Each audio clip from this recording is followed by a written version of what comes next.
pas d'eau à donner à vos habitants. Ça, c'est la première chose. Au-delà de cultiver pour donner à manger. Vous voyez, vous n'aurez pas d'eau à donner à vos habitants. On en est sur ce territoire. Le premier adjoint pourrait à recycler l'eau de nos stations d'épuration pour être sûr de donner à boire à nos vacanciers en plein été. Voilà où on en est sur ce territoire. D'abord au Sable d'Olonne, mais demain au Pays de Saint-Gilles, très certainement. Donc il faut ralentir ce cycle de l'eau, avoir une meilleure connexion, et pour ça, c'est mettre du vert. Quelle est la trame verte qu'on va pouvoir réinstaller en système rural? Et là, vous remontez loin. Ça veut dire que tous les villages qui sont le long sont installés le long de ces cours d'eau et doivent y contribuer.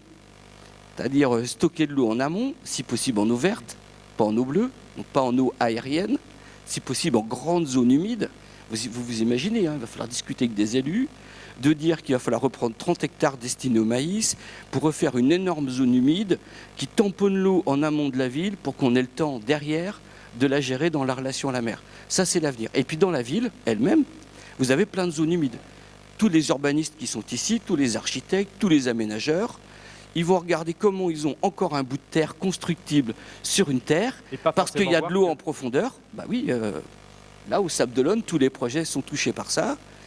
À Saint-Hilaire, tout ça, vous allez regarder la moindre résurgence d'eau, qui pour nous est un enjeu majeur de cycle de l'eau, mais aussi d'espèces, eh bien, va être une emprise qui ne pourra pas être destinée directement à l'urbanisation sans compensation. Et là, c'est intéressant. On a enfin des projets qui se marient avec ces zones humides. Pas des zones humides au sens d'être un marais, mais au sens qu'il y a de l'eau suffisamment en profondeur pour être classée selon la loi. Et ça, c'est un enjeu super. On va vers la fin de ce moment. J'avais envie de redonner la parole à Benoît Garnier sur le fait que cette question du vivant, du végétal, en fait, dans notre secteur, construction, immobilier, bâtiment, on artificialise et en fait, on est quand même formé plutôt à artificialiser qu'à observer le vivant tel qu'il est et essayer de l'orienter. Est-ce qu'on a les bons outils pour aller dans le sens de ce qu'on vient d'entendre? Est-ce que vous vous sentez bien armé pour pouvoir faire ce travail-là? Alors ça c'est déjà le travail de projet se fait en équipe, chacun dans son expertise, mais tout le monde autour du projet. C'est-à-dire qu'on n'arrive pas les uns après les autres, on est bien dès le départ dans le projet.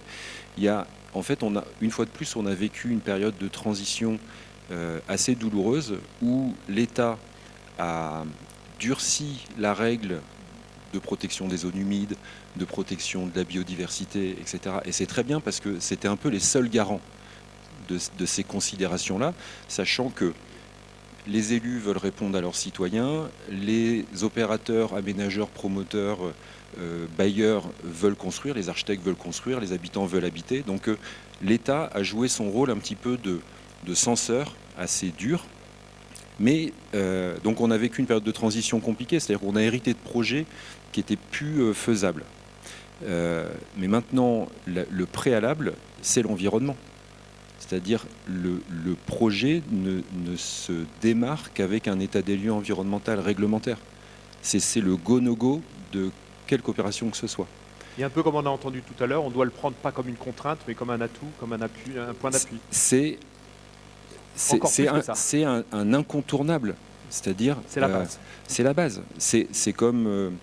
c'est la géographie qui s'impose à l'urbanisme, qui s'impose à l'architecture, qui s'impose au design, qui s'impose au graphisme. Enfin, il y a une cascade d'interventions qui fait qu'à un moment, aller contre une zone humide, c'est devenu impossible.